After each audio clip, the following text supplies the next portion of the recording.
When I moved into my new apartment, I thought the hardest part would be carrying all my boxes up 4 flights of stairs. The building had no elevator, the hallway was narrow, and the weather was much hotter than I expected. By the time I reached the 4th floor, my arms were tired, and I already wanted to lie down. Still, I was happy to move in. It was my first apartment after college, and for the first time, I had a place that was completely my own. The apartment was small, but it had a bright window, a clean kitchen, and enough space for a bed, a table, and a few shelves. While I worked, I noticed the door next to mine. Someone clearly lived there, but I never heard music, voices, or footsteps. The hallway was quiet, and the apartment next door seemed even quieter. Later that afternoon, I saw my neighbor for the first time. He was a thin man in his early 30s with short dark hair and a gray coat. He came up the stairs while I was carrying a box toward my door. I smiled and tried to say hello, but he looked down and walked past me. He opened the door to his apartment, went inside, and closed it without making a sound. At first, I thought he had not heard me.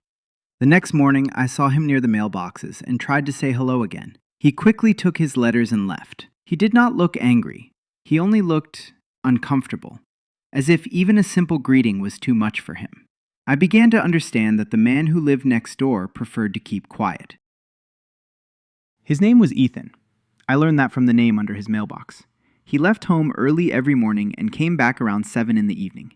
He carried the same black backpack, bought simple food, and never had visitors. He lived next door, but I knew almost nothing about him. During my first week, I met several other people in the building. An older woman brought me a small plant, and a young couple helped me move a table. Everyone seemed friendly except Ethan, who continued to avoid people and keep quiet.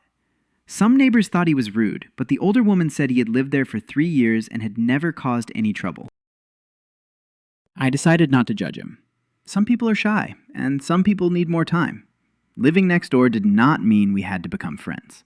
As long as he was respectful, there was no real problem. Over the next month, I became busy with my new job. I left early, returned late, and slowly made the apartment feel like home. Every now and then, I saw Ethan in the hallway. I still smiled, but I stopped trying to say hello because I did not want to make him uncomfortable. Even without speaking, we began to notice small things about each other. When a package arrived for me while I was at work, Ethan moved it away from the stairs. When one of his grocery bags broke, I left a strong paper bag near his door. Neither of us mentioned these things. We simply noticed them and kept quiet. One rainy evening, the power went out in the whole building. Several people opened their doors to check what had happened. Ethan also opened the door, but when he saw everyone outside, he stepped back into his apartment. His face looked pale and worried. A few minutes later, the power returned and everyone went inside. That moment stayed in my mind. His reaction did not look like simple shyness. It looked more like fear. I also noticed that sudden sounds bothered him. When a child dropped a metal toy in the hallway, Ethan jumped and quickly went inside. When the fire alarm was tested, he did not leave his apartment until the building manager knocked several times. Still, I respected his space. I did not ask questions. Then, one Saturday morning, something happened that changed everything. I was cleaning my kitchen when I heard a heavy sound from the apartment next door. At first I thought someone had dropped a chair. Then I heard another sound, followed by silence. I stopped cleaning and listened. A few seconds later, I heard a weak movement near Ethan's door. I stepped into the hallway and knocked gently. There was no answer. I knocked again, a little harder. I still heard nothing, but I noticed that the door was not fully closed. I felt unsure about what to do. Ethan clearly valued his privacy, and I did not want to enter without permission. At the same time, the sound had been strange, and I was worried that he might need help. I waited a few more seconds, then pushed the door open just enough to look inside. Ethan was on the floor near the kitchen.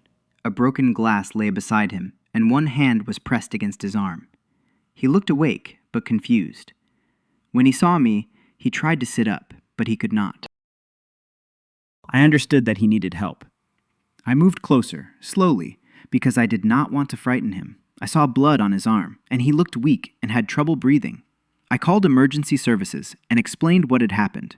While I waited, I kept the door open and stayed a short distance away. I did not ask him to speak. I only watched his breathing and followed the instructions from the phone.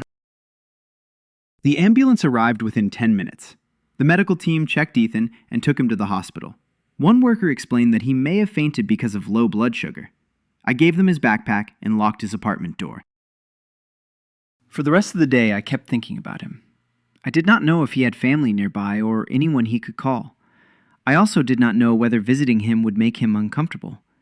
In the end, I left a short note under his door explaining that his apartment was locked and that his keys were with the building manager. Ethan came home the next evening. A few minutes later, there was a gentle knock on my door. When I opened the door, he stood there holding the note. He did not speak.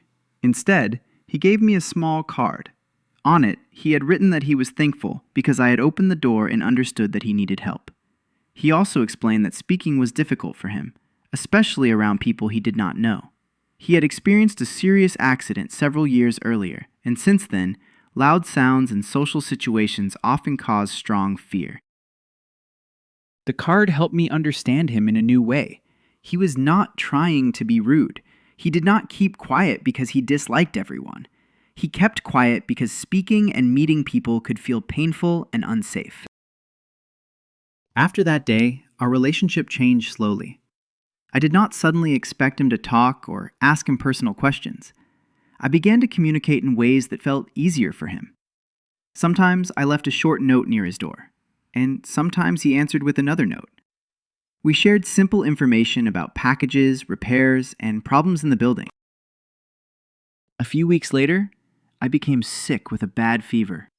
I missed work and stayed in bed for 2 days. Ethan noticed that I had not left the apartment. He left a bag outside my door with soup, medicine, and a note reminding me to drink water. It was his quiet way of showing that he cared. When I felt better, I returned the bag with some homemade bread.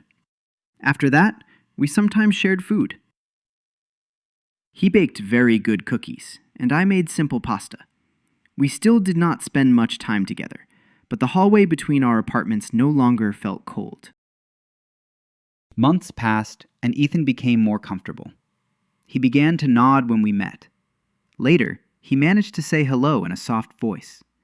It was only one small word, but I understood how much effort it took. I did not make a big reaction. I simply smiled and greeted him in return. Eventually, we started sitting near the building entrance on quiet evenings.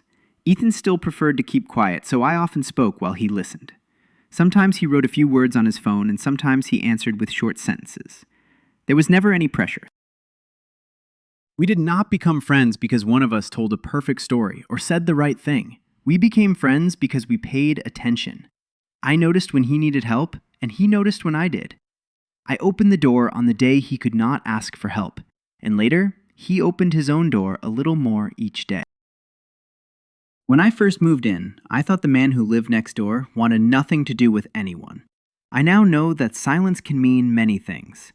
It can mean fear, pain, tiredness, or the need to feel safe. Some people say hello easily. Others need time before they can open the door. Ethan still lives next door. He still keeps quiet most of the time, and I still respect that. But now, when we meet in the hallway, he looks up. Sometimes he smiles.